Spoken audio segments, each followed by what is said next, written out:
City India news Telugu. Welcome to city India news. Mahabubnagar జిల్లాలో నేడు MLA camp కార్యాలయంలో media సమావేశం నిర్వహించిన ఎమ్మెల్యే ఎన్ఎం శ్రీనివాస్ రెడ్డి మాట్లాడుతూ మోసాలే గత ప్రభుత్వం ఎజెండాగా పనిచేసిందని ఎమ్మెల్యే ఎన్ఎం శ్రీనివాస్ రెడ్డి అన్నారు.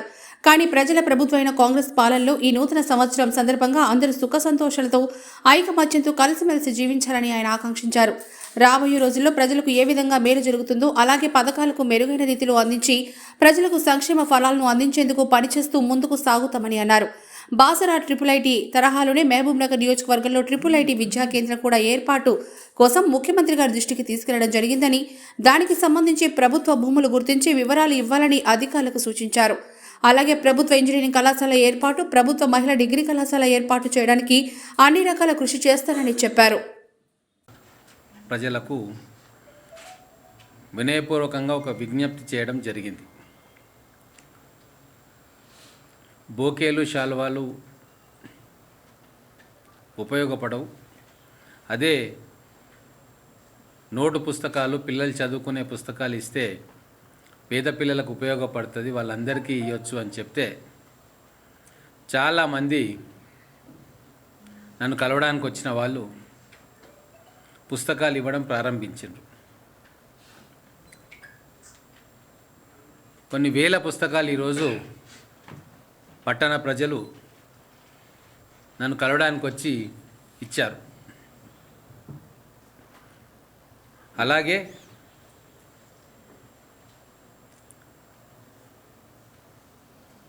గతంలో కూడా మహబూబ్ నగర్ పట్టణం నిండా ఫ్లెక్సీలు పెట్టొద్దు, వీలైనన్ని తక్కువ ఫ్లెక్సీలు మనం పెట్టుకుందాము, చౌరస్తాకు ఒకటో రెండో అని చెప్పడం జరిగింది. చాలా వరకు ఫ్లెక్సీలు పెట్టడం కూడా తగ్గిపోయింది. ఏదో అకేషన్స్లో కొంతమంది పెట్టుకుంటున్నారు తప్ప బలవంతంగా ఫ్లెక్సీలు పెట్టించడం కానీ, కూడలి మొత్తం నింపడం కానీ కొద్దిగా ఇంప్రూవ్మెంట్ అయ్యింది మనకు. అయితే ఇంకొక విజ్ఞప్తి నేను ఏం చేయదలుచుకున్న నా మిత్రులకు, కార్యకర్తలకు, నాయకులకు, శ్రేయోభిలాషులకు, సింపథైజర్స్కి, దయచేసి రేపు నా పుట్టినరోజు, దయచేసి డబ్బులు ఖర్చు పెట్టకండి. పేపర్ యాడ్స్ మీద కానీ, ఫ్లెక్సీల మీద కానీ డబ్బులు ఖర్చు పెట్టొద్దు. నిజంగా ఏదైనా చేయాలనుకుంటే ఏదైనా నోట్బుక్స్ అవి తెచ్చి మా క్యాంప్ క్యారియర్లో ఇవ్వమని చెప్తా ఉన్నా. ఇప్పటి వరకు కొన్ని వందల పుస్తకాలు వచ్చినాయి. సంక్రాంతి సెలవుల తర్వాత మన నియోజకవర్గంలో ఉన్న ప్రతి విద్యార్థికి కూడా నియోజకవర్గ ప్రజల కానుకగా ఈ పుస్తకాలు మళ్ళీ ఆ పేద విద్యార్థులకు ఇవ్వబోతూ ఉన్నాం. కాబట్టి అపీల్ చేయడానికి ఈ ప్రెస్ మీట్ నేను పెడతా ఉన్నా. మా ప్రభుత్వం ప్రాధాన్యత కూడా విద్య, వైద్యం. అందుకే మా దృష్టి కానీ, మా ప్రభుత్వం దృష్టి కానీ, మా ముఖ్యమంత్రి గారి దృష్టి కానీ విద్య, వైద్యం, దాంతోపాటు ఉపాధి, ఈ మూడు అంశాల మీద చాలా పెద్ద ఎత్తున ఆలోచనలు చేస్తూ ఉంది. అందులో భాగంగా మహబూబ్ నగర్ పట్టణంలో ఈ కొత్త సంవత్సరం మొదలైంది కాబట్టి మేమందరం కూడా ఒక సంకల్పం తీసుకుంటున్నాం. బాసర ట్రిపుల్ మాదిరిగా ఇక్కడ ఒక విద్యా కేంద్రం ఏర్పాటు కావాలి. అందుకు ఖచ్చితంగా ఎమ్మెల్యేగా నేను కృషి చేస్తా. ముఖ్యమంత్రి గారితో మాట్లాడడం కూడా జరిగింది. స్థలం ఎక్కడ ఉంది అనే విషయంలో కలెక్టర్ గారు మిగతా రెవెన్యూ అధికారులకు కూడా ఆదేశాలు ఇవ్వడం జరిగింది. అలాగే ఒక ఇంజనీరింగ్ కాలేజ్ మహబూబ్ నగర్ పట్టణ ప్రజల కోసం, ప్రభుత్వ ఇంజనీరింగ్ కాలేజ్, అది పాలమూరు యూనివర్సిటీకి అనుసంధానంగా పెట్టాలా, లేకుంటే ఇండిపెండెంట్గా జేఎన్టీయూ సహకారంతో పెట్టుకోవాలా, అది ఉన్నత విద్యాశాఖ వాళ్ళు నిర్ణయం తీసుకుంటారు. అలాగే ప్రభుత్వ డిగ్రీ కాలేజ్ ఇంకొకటి అవసరం ఉంది మహబూబ్నగర్ పట్టణంలో, ముఖ్యంగా మహిళలకు.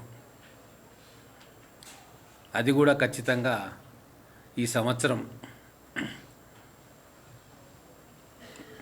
ప్రయత్నం చేయాలి, దాన్ని గ్రౌండింగ్ చేయాలన్న ఆలోచన కూడా ప్రభుత్వానికి ఉంది. వైద్యం విషయానికి వస్తే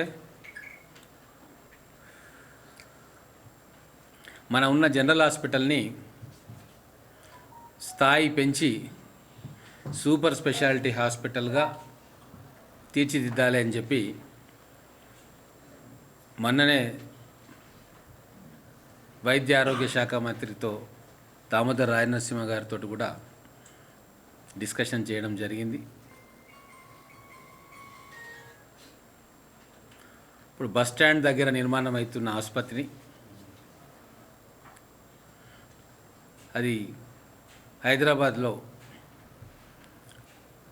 సమీక్ష జరిపి దాన్ని ఆసుపత్రిగానే ఉంచాలనా లేకుంటే ఇంకేదైనా పనికి ఉపయోగించాలా అనేది ప్రభుత్వ పరంగా నిర్ణయం తీసుకుంటారు. ఉపాధి విషయానికి వస్తే హైదరాబాద్లో ఉన్న ప్రముఖ ఐటీ కంపెనీలతోటి మాట్లాడడం జరుగుతూ ఉంది. ఇక్కడ ఐటీ టవర్లో స్పేస్ ఉంది కానీ కంపెనీలు రాలేదు ఇంకా. అక్కడ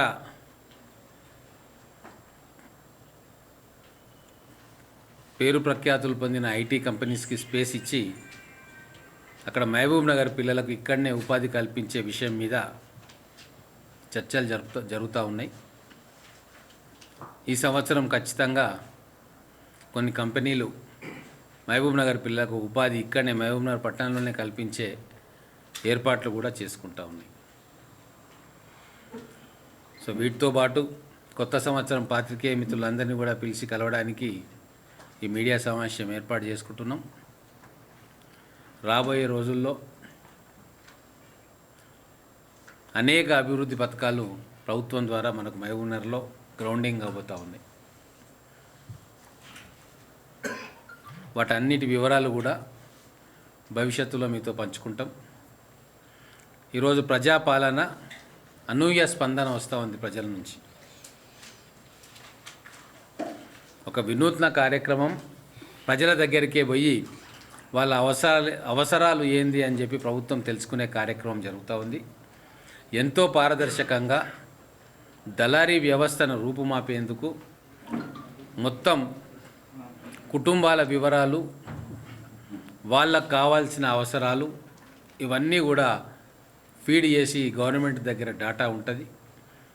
ప్రభుత్వం ఏ పథకం ప్రవేశపెట్టినా కూడా ఆ డేటా బ్యాంకు నుంచి ఎవరు అర్హులు ఉన్నారు ఎవరు కారు అని చెప్పి దాంట్లో నుంచి తీసుకొని ఎంక్వైరీ చేసి అర్హులకే పథకాలు అందుతాయి. అలాగే డబుల్ బెడ్రూమ్ విషయంలో చాలా ఘోరాలు జరిగినాయి. రెవెన్యూ యంత్రాంగమే గతంలో ఉన్న వాళ్ళు డబ్బులు తీసుకొని అలాట్మెంట్ చేసిండ్రన్న ఫిర్యాదులు కూడా వచ్చినాయి. ఆ ఫిర్యాదులు చాలా నా దగ్గరకు వస్తే అది కలెక్టర్ గారికి ఇచ్చాము. వారు ఎంక్వైరీ చేసి నిజంగా అవకతవకలు జరిగినాయని తేలితే దోషులను ఖచ్చితంగా శిక్ష పడుతుంది. గతంలో కాంగ్రెస్ గవర్నమెంట్ ఉన్నప్పుడు 523 సర్వే నెంబర్లో ఎంతోమంది పేదలకు ఇళ్ల పట్టాలు ఇవ్వడం జరిగింది. టీఆర్ఎస్ ప్రభుత్వం వచ్చిన తర్వాత ఆ ఇండ్ల పట్టాలను తీసుకొని మీకు డబుల్ బెడ్రూమ్లు కట్టిస్తామని చెప్పి వాళ్ళకి చెప్పడం జరిగింది. సో ప్రభుత్వం ఇచ్చిన మాట ఆ పేదలకు, వాళ్ళ దగ్గర ఉన్న భూమిని తీసుకున్నాం. కాబట్టి ఇప్పుడు ప్రభుత్వాలు ఏమైనా, ప్రభుత్వాలు మారినా ప్రభుత్వం ఇచ్చిన మాట ఎప్పుడు కూడా ఉంటుంది. కాబట్టే కలెక్టర్ గారితో కూడా డిస్కషన్ చేయడం జరిగింది.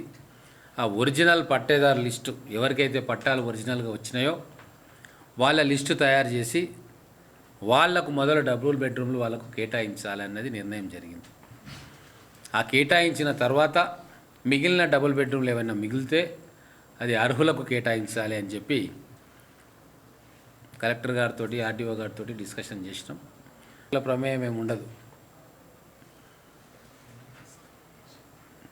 గతంలో మొత్తం కూడా అలాట్మెంట్ అంతా కూడా రాజకీయం అయిపోయి ఇష్టం ఉన్నట్టుగా అలాట్మెంట్ జరిగింది. పేదవాళ్లకు అన్యాయం జరిగింది. ఇండ్లు భూములు ఉద్యోగాలు ఉన్న వాళ్ళకు కూడా డబుల్ బెడ్రూమ్ అలాట్మెంట్ జరిగింది. సో అటువంటి తప్పులు మళ్ళీ దొరలకుండా ప్రాపర్ గైడ్లైన్స్ తోటి థరోగా అధికార యంత్రాంగం ఎంక్వైరీ చేసిన తర్వాత భవిష్యత్తులో ఉంచే సంక్షేమ పథకాలన్నీ కూడా ఇండ్లే కావచ్చు, ఉద్యోగాలే కావచ్చు, లేకుంటే ఇంకే సంక్షేమ పథకాలైనా కావచ్చు, లోన్స్ కావచ్చు, ఇవన్నీ కూడా దళారీ వ్యవస్థ, దళారీలు లేకుండా కాంగ్రెస్ ప్రభుత్వం చేయాలని చెప్పి సంకల్పం చేసుకుంది.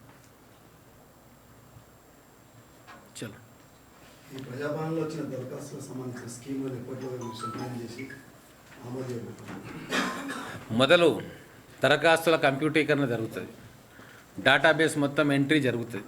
ఆల్రెడీ మున్సిపాలిటీలో పట్టణానికి సంబంధించిన ఏర్పాట్లు పూర్తయినాయి. వచ్చిన దరఖాస్తులను ఫీడ్ చేస్తూ ఉన్నారు. అలాగే మండలాల వారీగా వచ్చింది కూడా ఫీడింగ్ జరుగుతుంది. 6వ తారీఖు తర్వాత ఫీడింగ్ కార్యక్రమం స్టార్ట్ అవుతుంది. దాని తర్వాత వచ్చిన దరఖాస్తుల సంఖ్య, ఏ స్కీమ్కు ఎవరు ప్రజలు ఎక్కువగా అప్లై చేసుకుంటున్నారు, దాన్ని బట్టి మొదలు ఏ స్కీమ్ గ్రౌండ్ చేయాలి. ఇప్పుడైతే ఆర్టీసీ బస్సు ప్రయాణ మహిళలకు అనేది గ్రౌండ్ అయిపోయింది.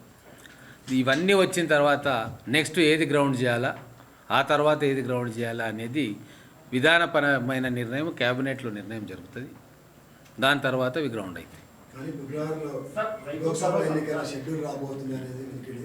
బీఆర్ఎస్ నేతలు కూడా అందులోపల అమలు చేయాలని కూడా బీఆర్ఎస్ నేతలు ఖచ్చితంగా కొన్ని స్కీమ్లు ఫిబ్రవరి ఎన్నికల కంటే ముందే, నోటిఫికేషన్ కంటే ముందే అమలవుతాయి. ఏ స్కీమ్ అమలు తీసుకోవాలి, ఏ స్కీమ్ తీసుకోవద్దు అనేది ఒక విధానపరంగా క్యాబినెట్లో చర్చించి నిర్ణయం తీసుకుంటారు.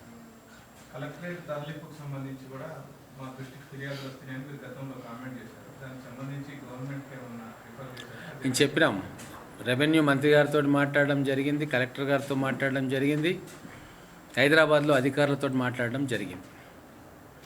తొందరపాటు నిర్ణయం కాకుండా అన్ని అంశాలను పరిగణలోకి తీసుకొని ఎలా చేస్తే బాగుంటుంది, ఏం చేస్తే బాగుంటుంది, కూలంకషంగా నిర్ణయం తీసుకున్న తర్వాతనే మళ్ళీ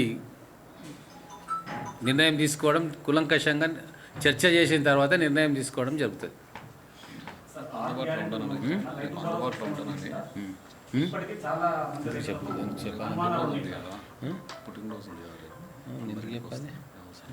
బుక్స్ ఇస్తా.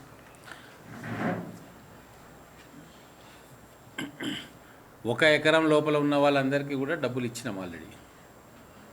అయితే డబ్బులు ఉన్నాయి, డబ్బులు పంచుతున్నాం అనేది ఉట్టి అబద్ధం. మొత్తం నాకేసిపోయింది బీఆర్ఎస్ పార్టీ. ఉద్యోగస్తులకు కూడా రూపాయి ఇచ్చే పరిస్థితి లేకుండా 8 నెలల్లోనే 12 నెలల్లో చేసే అప్పునన్నింటినీ తీసుకొని ఎలక్షన్స్ వస్తున్నాయి కదా మభ్యపెట్టి ఓట్లు వేసుకొని అధికారంలోకి వద్దామని చెప్పి ప్రజలను మోసం చేసింది. ఇప్పుడు కాంగ్రెస్ ప్రభుత్వం వచ్చిన తర్వాత చూస్తే ఖజానాలో చిల్లి గవ్వలేదు. నార్మల్గా బడ్జెటింగ్ అనేది 12 నెలలకు ఉంటుంది. వాళ్ళ జీతభత్యాలకు సంబంధించింది, మిగతా ఎక్సిజెన్సీస్ ఉంటాయి, ఎమర్జెన్సీ వర్క్స్ ఉంటాయి, వాటన్నిటి కూడా పెట్టుకుంటారు. కానీ ఇంత దుర్మార్గంగా ₹1 లేకుండా మొత్తం కూడా మరలించేసి ఎలక్షన్లలో లబ్ధి పొందామని చెప్పి ప్లానింగ్ లేకుండా టోటల్గా అస్తవ్యస్తం చేసిరు. కాబట్టే ఈరోజు మళ్ళీ దాన్ని రివైవ్ చేసుకొని ఒక హెల్తీ ప్రాక్టీసెస్ మళ్ళా ఇంట్రడ్యూస్ చేసుకుందామని చెప్పి నిర్ణయాలు జరుగుతూ ఉన్నాయి. ఇప్పుడు ఇల్లు దోచినోడే వచ్చి కంప్లైంట్ చేసినట్టుగా ఉంది పరిస్థితి. దోచింది వాళ్ళు, ధ్వంసం చేసింది వాళ్ళు, 9.5 సంవత్సరాలు ఏ ఒక్క హామీని అమలు చేయండి వాళ్ళు. ఇప్పుడు కనీసం 2 నెలలు కూడా కాలేదు, అప్పుడే ఇల్లెక్కి కూస్తూ ఉన్నారు. అంటే ఇంత దుర్మార్గమైన ప్రతిపక్షము ఉండదు. ఖచ్చితంగా అన్ని సంక్షేమ పథకాలు సిస్టమేటిక్గా 10 కాలాల పాటు ఉండేటట్టుగా ఎట్లా ప్లానింగ్ చేయాలి, ఎట్లా అమలు చేయాలి అనేది కాంగ్రెస్ ప్రభుత్వం అమలు చేసి తీరుతుంది.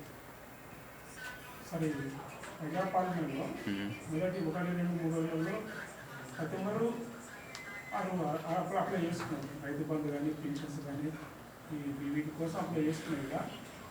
వాళ్ళు ఇప్పుడేమో అవసరం లేదు, పాత అవసరం లేదు అంటున్నారు. మరి అప్లై చేసుకున్న వాళ్ళ ఇట్లా ఏం చేయాలి? ఇప్పుడు ఒకటండి, ఇప్పుడు అప్లై చేసుకుంటే దాంట్లో ఇబ్బంది ఏముంది, ఉంటాయి కదా. ఇప్పుడు ఆల్రెడీ పొందుతున్న వాళ్ళు అప్లై చేసుకుంటే రికార్డు చూస్తాము, అవసరం లేని పక్కన పెడతాం. కానీ 6 గ్యారెంటీలలో ఒకటి అక్కర్లేకపోవచ్చు, కానీ మిగతాది అవసరం ఉండొచ్చు కదా, దానికి చేసుకుంటారు. మేము చెప్పేది ఏంటి అంటే, ఒకవేళ మీరు అప్లై చేసుకోకున్నా పర్వాలేదు, ఆల్రెడీ మీరు గవర్నమెంట్ డాటాలో ఉన్నాక అప్లై చేసుకునే అవసరం లేదు. కానీ మీరు అప్లై చేసుకుంటే రేపు ఫీడింగ్ చేసేటప్పుడు చూస్తాము, డబల్ ఎంట్రీ ఉంటే అవసరం లేనప్పుడు తీసేస్తాం. ఇది ఒక నిరంతర ప్రక్రియ. మా గొంగట్లో ఏమంటారు, కోడిగుడ్డు మీద ఈకలేరే ప్రయత్నం చేస్తూ ఉంది ప్రతిపక్షం. మేము ఒక కొత్త సంప్రదాయానికి తెరలేపినాం, ప్రజల దగ్గరికి పాలన తీసుకుపోతా ఉన్నాం, దాన్ని అప్రిషియేట్ చేయాలి. ఇంకోటి పార్టీ రహితంగా తీసుకుపోతూ ఉన్నాం. గతంలో లాగా వచ్చి మొత్తం కాంగ్రెస్ టీఆర్ఎస్ వాళ్ళే వచ్చి కూర్చున్నాడు, మొత్తం మేమే చేస్తాం అనట్లే. పూర్తిగా అధికారులకు స్వేచ్ఛనిచ్చినాం, ప్రజల దగ్గరికి పోయి మీరు అప్లికేషన్స్ తీసుకోండి అని. మేము ఓన్లీ చూసి అబ్జర్వేషన్ సూపర్విజన్ పాత్రలనే మా కాంగ్రెస్ పార్టీ కానీ మిగతా ఉన్నారు. నేను కూడా ప్రతి దగ్గర పోవట్లే. అధికారులు ఈ కార్యక్రమాన్ని పూర్తి చేయాలి, డాటా కలెక్ట్ చేయాలి. ఆ వచ్చిన డాటా ప్రభుత్వం పరిశీలిస్తుంది, అర్హులైన వారు ఎవరెవరు ఉన్నారు లేనిది అనేది చూసి అప్పుడు స్కీమ్స్ అనేది అనౌన్స్ చేస్తుంది, స్కీమ్స్ గ్రౌండ్ అవుతాయి. ఇది పద్ధతి. నీకు నైట్ ఆలోచన కళ్ళ దేవుడు కనిపించి దళిత బంధు అనగానే పొద్దున్న లేచి అనౌన్స్ చేసి అందరికి ఇస్తా అంటే 1,50,000 కోట్ల రూపాయల స్కీమ్ నువ్వు టక్కున అనౌన్స్ చేసి పడేసిండు. దేశ బడ్జెట్లో కూడా మనం అంత ఇవ్వలేం దళితుల కోసం. అంటే ఎంత మోసం, ఎంత అబద్ధాలు చెప్పి ఓట్లను దండుకునే కార్యక్రమం చేసిరంటే, వాళ్ళ దృష్టి అధికారం మీద. ప్రజలను మోసం చేయొచ్చు, మాయ చేయొచ్చు, కానీ అధికారంలో కూర్చున్న తర్వాత ప్రజలను పక్కన పడేసి దోసుకోవచ్చు. ఇదే వాళ్ళ ఎజెండా. దీన్ని ఎక్స్పోజ్ చేయడానికనే మేము శ్వేతపత్రం తీసుకొచ్చినాం. వాళ్ళు చేసిన ప్రాజెక్టులు కట్టినాం అని చెప్పి అబద్ధాలు చెప్పారు కదా, ఎటువంటి ప్రాజెక్టులు కట్టినరో తీసుకుపోయి మేడిగడ్డలో చూపించినాం తెలంగాణ ప్రజలకు.